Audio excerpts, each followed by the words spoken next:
Now, we're well and truly into election season. The promises are coming thick and fast this weekend, including today Peter Dutton vowing to slash the number of international students by 80,000 in an effort to ease the housing crisis. He called the Albanese government's 270,000 cap a half-baked plan and promised his policy would tackle the housing crunch and skyrocketing costs.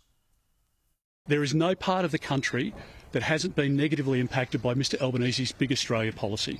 And we are going to rein migration in. We're cutting migration because we want to put Australians first. We want Australians into homes, and that's exactly what we do. And you'd want to hope this does something because, look, Albo may have fallen off the stage during the week. Photos with everyone, OK?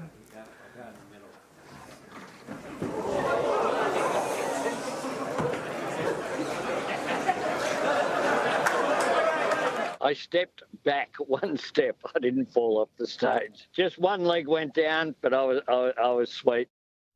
He hasn't fallen in the polls, though. The latest news poll is out tonight that has Labor ahead 52-48 two-party preferred, which is the same result as the last federal election. So, in effect, it's back to square one. I'll come back to news poll in a minute.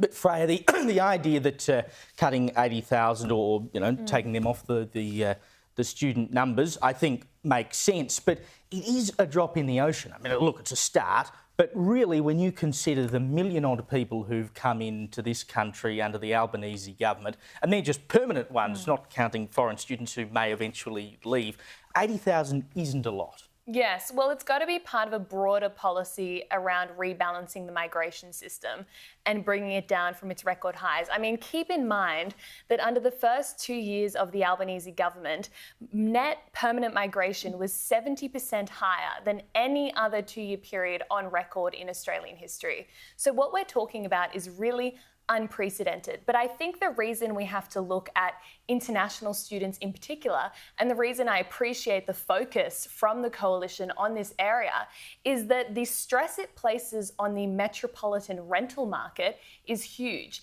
And the vacancy rate in capital cities is around 2%, and those rents have gone up around 20 to 30% over the last 3 years. So if you cut back on those international students, it's just basic economics, supply and demand. You ease demand and you will make things easier for Australians. But then also for the student experience, for Australian students, this has to happen. I graduated from Sydney Uni just recently.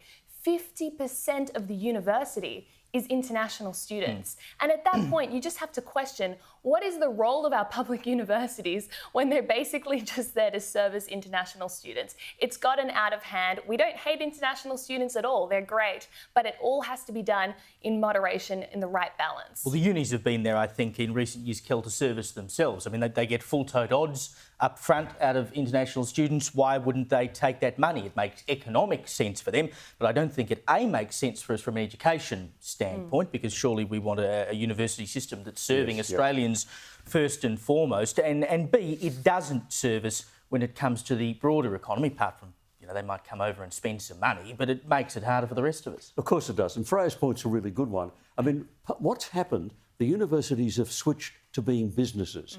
Back in the 19th century, John Henry Newman wrote a book called The Idea of the University, and it's the idea that it's an intellectual community, and it's a community which carries the continuity of our intellectual heritage and passes it on from generation to generation. They've turned that into a business. That's wrong. That has to be changed. So the idea that they're there to get enough international students to make a lot of money, that has to go. Now, one of the things that Dutton's talking about doing is dropping the percentage of students in universities from 50% to 25%. But even then, it's disadvantaging Australian students because quite often you have these things called group assignments. In the group assignments, if you're the only one for whom English is a first language, you're going to carry the group. You will do the work and they will all pass based on your work. So the whole structure is wrong, and somehow or other we need to tackle the universities. As far as the student visas are concerned, cutting the numbers is not enough. The rights that go with that visa have also got to change. The problem is they mostly don't go back home. It becomes immigration by stealth. So a student visa needs to say, if you wish to apply for a further visa or an extension, you must go to your home country and apply from there. You cannot apply from here.